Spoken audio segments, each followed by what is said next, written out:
বাংলাদেশ এখানে রয়েছে এমন এক গবেষণাগার যেখানে আবিষ্কার করা হয় বাংলাদেশের ভবিষ্যৎ অর্থনীতি। আমি কথা বলছি চায়ের দোকানকে নিয়ে।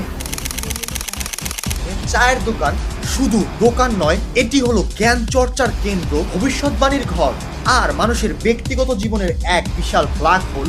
হঠাৎ একটি প্রশ্ন আসলো মাথায়, বাংলাদেশে কি কোনো গবেষণাগার নেই?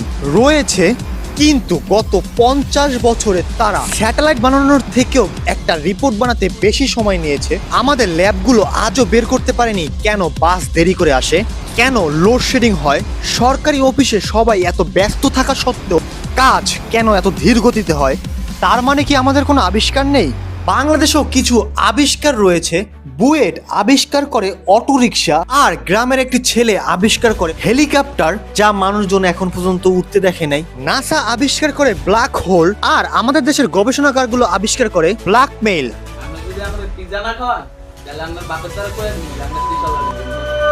কার মেয়ের বিয়ে ভাঙলো, কার মেয়ে কার ছেলের সাথে প্রেম করে, কে কি করলো না করলো, এগুলো নিয়েই গবেষণা হয় বাংলাদেশের চায়ের দোকান এবং আমাদের সমাজে। রাজনীতি, ক্রিকেট, সিনেমা সব বিষয় নিয়ে চায়ের দোকানের ব্রেকিং নিউজ সবার আগে। চায়ের দোকানের গবেষণার পদ্ধতি সত্যি অন্যরকম। এখানে লাগে না টেলিস্কোপ, লাগে না ল্যাব, শুধু লাগে এক কাপ চা এবং 2-3 জন বেকার মানুষজন। তবে সত্যি হলো আমাদের দেশে যতটা গবেষণার পরিবেশ তৈরি হতে পারত তা হয়ে উঠতে পারেনি। আমরা ট্যালেন্ট হারাচ্ছি, ল্যাব খালি পড়ে আছে, গবেষকরা দেশ ছেড়ে চলে যাচ্ছে, অন্য দেশের বিজ্ঞানীরা বিশ্বকে বদলাচ্ছে, আর আমাদের দেশের বিজ্ঞানীরা বসে আছে চায়ের দোকানে বদনাম নিয়ে গবেষণা করছে। আপনাদের সবার কাছে একটা প্রশ্ন, ভিডিওটা স্টপ করে এখনই কমেন্ট করুন, বাংলাদেশে কি ট্যালেন্টের অভাব রয়েছে? আদেও কি এই দেশের ট্যালেন্টের দাম দেওয়া হয়? শিক্ষিতরা কেন বেকার? যোগ্য ব্যক্তি কেন চাকরি পাচ্ছে না? কেন ঘুরতে হয় দরজায় দরজায়? এ দেশে চাকরি নিতে হলে কেন ঘুষ দিতে হয়? এই প্রশ্নগুলো আপনাদের কাছে রইল। চায়না তৈরি করেছে টিকটক, আর বাংলাদেশ তৈরি করেছে টিকটকার।